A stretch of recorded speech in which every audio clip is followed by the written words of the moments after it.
இல்ல ஒரு 2 மாசத்துக்கு பிறகு வந்து ஜனநாயகன் திரைப்படத்த பத்தி பேசுறதுக்கு என்ன எனக்கு தெரிஞ்சு ஏதோ இன்னும் ஒரு 10-15 நாள் ரிலீஸ் பண்ண போறாங்கன்னு அர்த்தம். எங்கேயாவது ம். கால்ல கீழ்ல விழுந்திருப்பாங்க. ஜெயலலிதா கால்ல விழுந்த மாரி இங்க மோடி கால்ல விழுந்திருப்பாங்க. ம், ம், அதனால ரிலீஸ் பண்றதுக்கு வாய்ப்பு இருக்கு. தேர்தலுக்கு முன்னாடி இது ஒரு பிரச்சாரமா யூஸ் பண்ணிக்கலாம் ம், அப்படின்னு வேலையை காட்டுறதுக்கு இருக்கும். ம், முழுக்க முழுக்க நச நச நச நசன்னு பேசிட்டு ம். நச நசன்னு பேசுறாங்கன்னு இவரு சொல்றாரு. இவரே நச நச நசன்னு பேசிட்டு எல்லாரும் நச நசன்னு பேசுறாங்களாம். ம். அடுத்து விவசாயிகள் மீனவர்கள் வந்து ஒரு விவசாயிகள்னு சொல்றாங்க அந்த ஆளு. எனக்கு புரியவே இல்லை. மீனவர்கள் எப்படி விவசாயிகள்? கடல் மீனவர்கள் வந்து விவசாயிகள்னு சொல்றாரு. ம். மீன்பிடி தொழில் விவசாயம்னு சொல்றாரு. கடல் விவசாயம் அப்படிங்கிற அர்த்தத்துல அவர் சொல்றாரா? யார் இங்க உரம் போட்டு மீனை வளர்க்குறா கடல்ல? ம், எனக்கு புரியவே இல்லை. அது வந்து ஒரு அழியாத வேட்டை தொழில். ம். இன்னைக்கும் பாரம்பரியமான அழியாத வேட்டை தொழில். அதை போய் விவசாயங்கிறாரு இந்த ஆளு. இதனால என்னத்தை எதால அடிக்கிறது? அடுத்து மீனவர்கள் தாக்குதல் நடக்குது. மீனவர்கள் மேல கை வைக்க விடவே மாட்டேன். நீ யார் ராஜா வைக்க விட மாட்டேன்றதுக்கு? இல்ல இதுவரைக்கும் என்ன பண்ணிட்டு இருந்தாரு கேட்கணும்ல விஜய். சரி, இது ஒருவேளை ஒரு சிஎம்மாவே இருக்காருன்னு வச்சுக்கோங்களேன். ம், இப்ப இலங்கை கடற்படை தமிழக மீனவர்களை அடிக்குது. ம், நீ என்ன செய்வ? உன்னோட அதிகாரம் என்ன? ம். உன்னோட உச்சபட்ச அதிகாரம் என்ன? கடிதம் எடுத்து மத்திய அரசாங்கம் அனுப்பணும். அவ்வளவுதான். ம். அவ்வளவுதான் உன் வேலை. வேற என்ன செய்ய முடியும்? நீ இங்க இருக்க ஃபோர்ஸை போய் இலங்கைக்கு நேரம் அனுப்பியா? சீமான் சொன்ன மாதிரி மீனவர்கள்ட்ட துப்பாக்கியை கொடுப்பியா லூசு மாதிரி?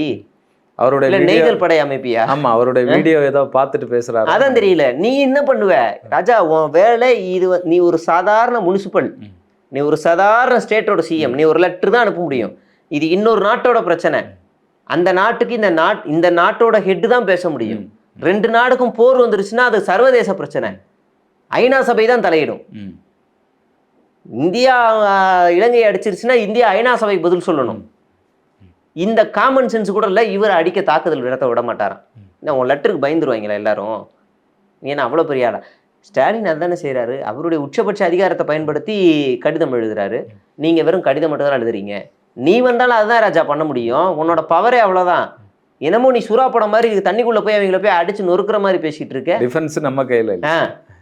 இவன் இந்த ஆளுக்கு நம்ம என்னத்தை சொல்லி புரிய யாருக்கு என்ன அதிகாரம் அப்படிங்கறதெல்லாம் தெரியல. அதுதான் கடந்த முறை ஏதோ பேசினார்ல, அந்த கலெக்டர் எல்லாம் பாதிக்கு பாதி வந்து பெண் கலெக்டர்களை வந்து அது யாருக்கு அதிகாரம்னு தெரியாது. அது யார் நியமிப்பாங்கன்னு கூட தெரியாது. இவங்களை கேட்ட அவங்க தமிழ்நாடு பிஜேபியை வந்து இன்னும் போடலை. அது ஸ்டாலின் கண்ட்ரோல்லே இல்லையா? அது யாரோட கண்ட்ரோல் இருக்கு? யூபிஎஸ்சி போட்டு அதுக்கப்புறம் நீதிமன்றம் சொல்லணும். இவங்களுக்கு இதெல்லாம் புரிய வைக்கவே முடியாது. இவங்க என்ன நினைச்சிட்டாங்கன்னா மாவட்ட செயலாளர் மாதிரி டிஜிபி போஸ்ட்னு நினைச்சிட்டாங்க. காசை வாங்கிட்டான் உட்காருப்பா போ பண்ணிதான்ப்பா டிஜிபி அப்படி நினைச்சிட்டாங்க போல. அரசியல் போஸ்ட் மாதிரி நினைச்சிட்டாங்க போல. தம்பி இதுக்கு ஒரு ப்ரொசீஜர் இருக்குடா. அதுக்கு மெயின் கண்ட்ரோல் மத்திய அரசாங்கத்துக்கிட்ட இருக்குடா. நம்மகிட்ட அவ்வளோ பெரிய அதிகாரம் இல்லைடா. அதெல்லாம் வேணுன்றதுக்காக மாநில உரிமைக்காக இங்கே போராடிக்கிட்டு இருக்கிறோம். இதெல்லாம் இவங்களுக்கு புரிய வைக்க முடியல. இல்லை இவர் பெண்களுடைய ஒரு வரவேற்பு நமக்கு இருக்கு. அப்ப எல்லா இதுலையும் வந்து பெண்களை உயர்த்தி பேசிட்டே போகலாம். இப்போ ரேஷன் கடைகளுக்கு பெண் ஊழியர்களை போடுவதை பற்றி பேசியிருக்கிறாரு. அது எவ்வளவு பெரிய மடத்தனம் அப்படின்னா, ஏற்கனவே பகுதி வாரியா நகர் வாரியா ரேஷன் கடைகள் திறக்கப்பட்டிருக்கு. ஏற்கனவே அப்படி திறக்கப்பட்ட ரேஷன் கடைகளில் ஏற்கனவே பெண்களும் அங்கே பணியாற்றக்கூடிய ஒரு நிலையை திமுக அரசு உருவாக்கியிருக்கு. 500 பேருக்கு ஒரு ரேஷன் கடையை உருவாக்குவேன் அப்படின்னா அதுக்கு எவ்வளவு பொருட்செலவு, எவ்வளவு என்ன சொல்ல நிதி பிரச்சனைகள், நிதி பற்றாக்குறை வரும், பில்டிங் பிரச்சனை வரும். இந்த காமன் சென்ஸ் இல்லாமல் 500 பேருக்கு ஒரு கடை தான். பாண்டிச்சேரியா இது அங்கதான் ரேஷன் கடை இல்ல. நீ இங்க 500 பேருக்கு ஓபன் பண்றதுக்கு எதெல்லாம் சிறப்பா இங்க ஓடிக்கிட்டு இருக்கோ அதாவது பிளாஸ்டிக் ஒரு பக்கம் ஒழிக்கணும்னா இவர் வந்து அரிசியை தவிர மீதி எல்லாமே பேக்கெட் போட்டு கொடுப்பாராம். எனக்கு தெரிஞ்ச பிளாஸ்டிக் ஒழிக்கிறதுக்கா சொன்னாரு. பேக்கெட் போட்டு தருவாராம். என்ன மூட்டையா வருது, அவன் அளந்து அவங்க பைய எடுத்துட்டு வந்து வாங்கிட்டு போங்கன்றாங்க. இதுல நீ என்ன புரட்சியை கண்டுட்ட? பேக்கெட் போட்டு தருவாராம் மீதி எல்லாத்தையுமே. நேரத்து ரேஷன் கடையில் நீ என்ன கேட்கணும் அப்படின்னு ஒரு டீம் இருந்து யோசி. அதான் ரேஷன் கடையில் என்கிட்ட கேட்டால் கூட நான் சொல்லி தருவேன். பாரு சில்லறை இல்லைன்னு சொல்லி சோப்பையும் கடுகையும் சீரகத்தையும் தலையில் கட்டுறாங்க. அதெல்லாம் முடியாதுன்னு சொல்லுவீங்க. அப்புறம் வந்து நாங்கள் இன்னைக்கு கிருஷ்ணாயில் வாங்க போனால் கிருஷ்ணாயில் அவ்வளோவா கிடைக்கிறதில்ல பட கடைகளில். அதை ஒரு குறையாக சொல்லலாம். அப்புறம் தேவையான கோதுமையோ இல்லை சர்க்கரையோ வந்துச்சுன்னா நாளைக்கு வான்னு சொல்றாங்க சில கடைகள்ல. அந்த அந்த பிரச்சனைகள் சில கடைகள்ல இருக்கு, எல்லா கடைகளிலும் இல்லை. அப்ப அதை போய் நீ சரி பண்ணலாம். இந்த மாதிரி பாயிண்ட் எல்லாம் விட்டுட்டு எது எது வேலைக்கு ஆகுமோ அதை பத்தியே பேசுறது இல்லை. அடுத்ததா இதெல்லாம் பேசணும் முக்கியமா. ஆமா, ஏதோ நீங்க ஏற்கனவே சொல்லியிருந்தீங்க, இந்த பிரபலமான ஊடகங்களுடைய பேர்ல கணக்குகள்ல அது வாக்குறுதிகள் இல்ல, வாக்குறுதியை முடிச்சுடுவோம், அதுக்கப்புறம் அது வரேன். நான் வாக்குறுதிகள்ல விவசாய கடன் தள்ளுபடி அதை திமுக ஏற்கனவே செஞ்சிருக்கு. விவசாய கடன் தள்ளுபடியில 2021 கூட்டுறவு வங்கியில கடன்கள்ல சுமார் 12,000 கோடி அளவுல விவசாய கடன்கள் தள்ளுபடி செய்யப்பட்டிருக்கு. இவர் விவசாய கடனை தள்ளுபடி செய்வேன் அப்படிங்கிறாரு. அடுத்ததா 2 ஏக்கர் குறைவானவர்களிடம் அரசு கொள்முதல் தமிழ்நாட்டில் டிபிசின்னு சொல்லுவாங்க, டைரக்ட் ப்ரொக்யூர்மெண்ட் சென்டர்ஸ் மூலமா அரசு நேரடியா நெல் வாங்குது. சிறு விவசாயிகளுக்கு எம்எஸ்பி பிளஸ் இன்சென்டிவும் கொடுக்குது. இந்த ஆளுக்கு அது தெரியுமா தெரியாதான்னு தெரியல. அதுக்கப்புறமா அதுல தெளிவா ஒரு ஸ்டேட்மெண்ட், 2 ஏக்கருக்கு மேல 5 ஏக்கர்களுக்கு 2 ஏக்கரா 5 ஏக்கரோ 5 ஏக்கருக்கு மேல இருக்கவங்களுக்கு 50% கடன் தள்ளுபடி இல்லை, பரிசீலனை செய்யப்படும். இல்லை, இங்க புஷி ஆனந்த், அருண்ராஜ், ஐஆர்எஸ் இவங்க எல்லாம் ஆலோசனை நடத்திட்டு இருக்காங்க போல இருக்கு.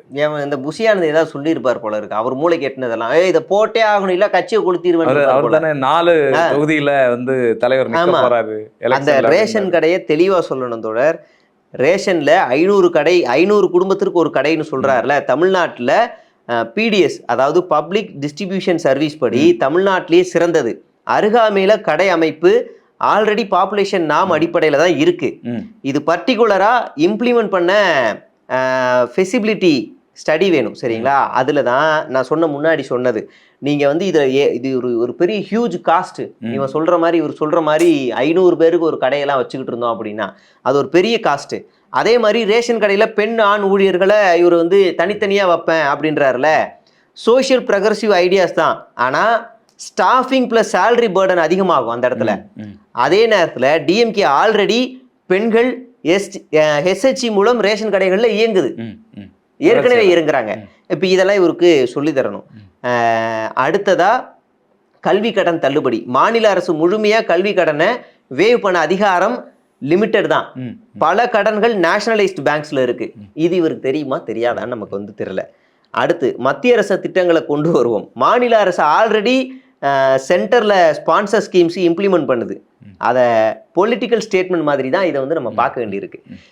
இப்படி இவர் சொன்ன எல்லா ஸ்டேட்மெண்ட்டுமே போன வேலூர்ல பேசுனதுக்குமே இப்பயும் பார்த்தாக்கா ஆல்ரெடி அது நடைமுறையில் இருக்கு. போன இதுல நான் முதல்வன் திட்டத்தை அப்படியே ஒப்பிச்சு வச்சிருந்தாரு. நான் முதல்வன் திட்டத்துல நாங்க பேங்க் ஃபார்மை ஃபில் பண்ண வைப்போம், பேங்க் எப்படி அணுகுன்னு பார்ப்போம், அரசு அலுவலகங்கள் பேங்க் ஃபில் பண்ணணும்ன்றது சமச்சீர் கல்வி 2006 வந்துருச்சு. அது ஏற்கனவே அப்பவே போராடி கொண்டு வந்துருச்சு சமச்சீர் கல்வியை. அப்போ கொண்டு வந்தது நான் அப்பவே படிச்சிருக்கேன். பேங்க் ஃபார்ம் ஃபில் பண்ணோன்னா 5 மார்க். ஆஹா வந்துச்சுரா பாசுரா, நான் ஓடி போய் ஃபில் பண்ணுவேன். அதை இப்போ இவர் கொண்டு வர போறாராம். அவன் ஆன்லைன் பேங்க்கு ஓடிக்கிட்டு இருக்கிறான், இன்டர்நெட் பேங்க்கு ஓடிக்கிட்டு இருக்கான். இப்போ இவர் தான் ஃபார்மை ஃபில் பண்ண கற்றுக் கொடுக்குறாரு.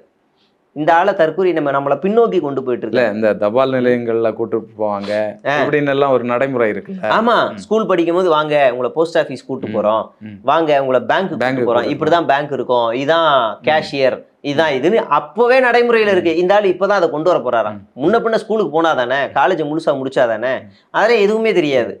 அப்ப அடுத்து அதுல நான் இந்தியா முழுவதும் இருக்க ஒன்றிய கல்வி நிலையங்கள்ல எப்படி அப்ரோச் பண்ணணும், எப்படி படிக்கணும்னு சொல்லி தருவாங்க. அதுவும் நான் முதல்வன் திட்டத்துல இருக்கு.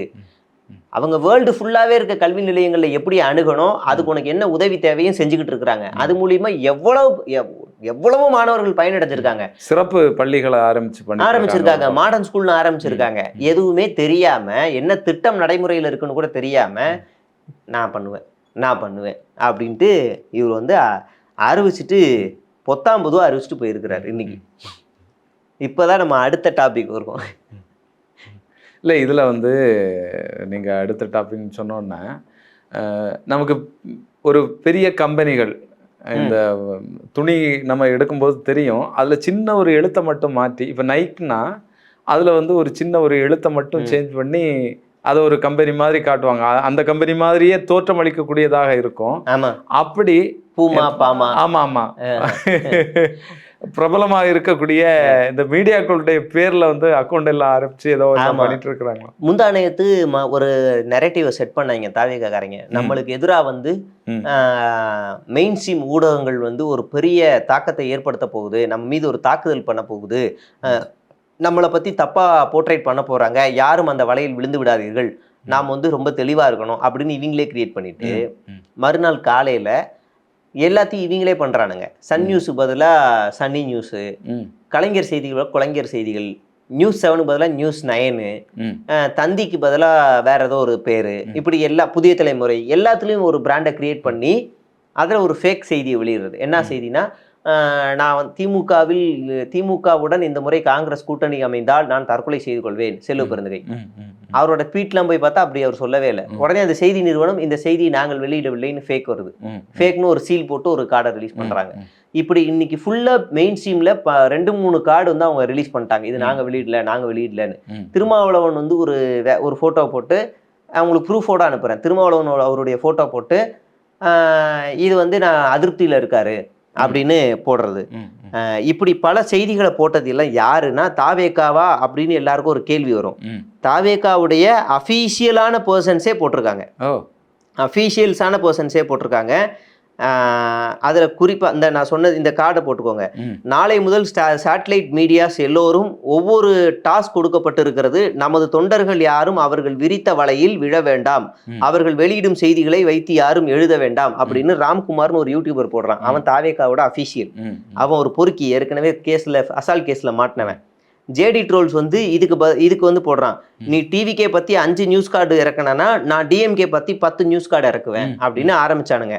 அதுக்கப்புறத்துல இருந்து தான் இவனுங்க உண்மையிலேயே என்ன பண்ண ஆரம்பிக்கிறானுங்கன்னா, அப்படியே டோட்டலா திமுக இல்லாத சட்டமன்றம் இப்படி ஒவ்வொன்றா போட ஆரம்பிச்சுட்டு ஒரு கார்டு ஃபர்ஸ்ட் ரிலீஸ் பண்றானுங்க. சன் நியூஸோட செய்தி வாசிப்பாளருடைய போட்டோ போட்டு பாலியல் வன்கொடுமை, சிறுமியை பாலியல் வன்கொடுமை செய்த பிரபல செய்தி தலைமை தொகுப்பாசிரியர் எம் குணசேகரன் அப்படின்னு போட்டு அவருடைய போட்டோ போட்டிருந்தானுங்க. ஆனா அது சன் நியூஸ் வெளியிடவே இல்லை, இவனுங்களா ஒரு ஃபேக்கா ரெடி பண்ணானுங்க.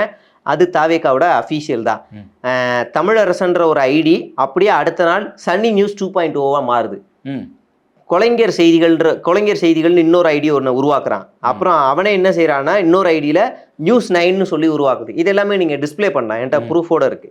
இது எல்லாத்தையுமே நியாயப்படுத்தி ராம்குமார் என்ற ஒரு அசால் கேஸ்ல மாட்டின ஒரு யூடியூபரு உண்மையை சொல்லாம ஜால்ரா அடிச்ச இந்த மாதிரி செருப்படி விழும்னு செய்தி நிறுவனங்களுக்கு உரைக்கும்படி வேலையை பார்த்திருக்கிறாங்க, நம்ம நேம் இஸ் விர்ச்சுவல் வாரியர்ஸ்னு அவனே ஒத்துக்கிட்டான்.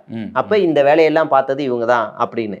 இன்னொன்று இன்ஃபர்மேட்டிவ் டைரின்னு சொல்லி ஒருத்தன் சுற்றிக்கிட்டு இருக்கான், யூடியூபர் மாதிரி.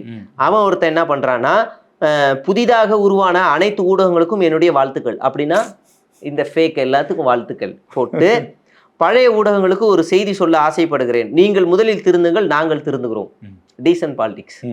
அடுத்து ஊடகங்கள் நாங்கள் தான் உண்மையான ஊடகங்கள் என்று இன்று கதறி கொண்டிருப்பதை நான் பார்க்க முடிகிறது, கர்மா. அதாவது இன்னைக்கு எல்லாம் போட்டா இது ஃபேக் நாங்க வெளியிடலன்றாங்கல்ல, அதை இவன் மென்ஷன் பண்ணி பேசுறான். அப்புறம் மைம்னு ஒரு ஐடி, இவன் கொஞ்ச நாளா ஒரு பத்திரிகையாளர் மாதிரி சுத்திக்கிட்டு இருந்தான், இப்ப திடீர்னு ஆளை காணோம், இவன் எந்த ஐடியில இப்ப சுத்திக்கிட்டு இருக்கான்னு தெரியல. அடுத்ததா நம்ம பாண்டா பிரசாந்த் ரங்கசாமி, அவன் ஒரு பெரிய பொறுக்கி. எடப்பாடி பழனிசாமி தான் அடுத்த முதலமைச்சர், எடப்பாடி பழனிசாமி விவசாயிகளை காப்பாற்றுவாரு, இஸ்லாமியர்களை காப்பாற்றுவாருன்னு அப்படி இப்படின்னு வண்டியை ஓட்டிக்கிட்டு இருந்தான் ஒரு 4 மாசம் வரைக்கும். அவனும் அவன் நல்லா பார்த்துருப்பீங்க, படம்லாம் ரிவ்யூ போடுவான். அவன் என்ன பண்ணிட்டான்னா கொஞ்சம் கொஞ்சமா தாவேக்காவை மாறிட்டான், கொஞ்சம் கொஞ்சமா மாறிட்டான். முன்னாடி வரைக்கும் எடப்பாடியோட சொம்பாவே இருந்தான், இப்ப விஜயோட அண்டாவா மாறிட்டான்.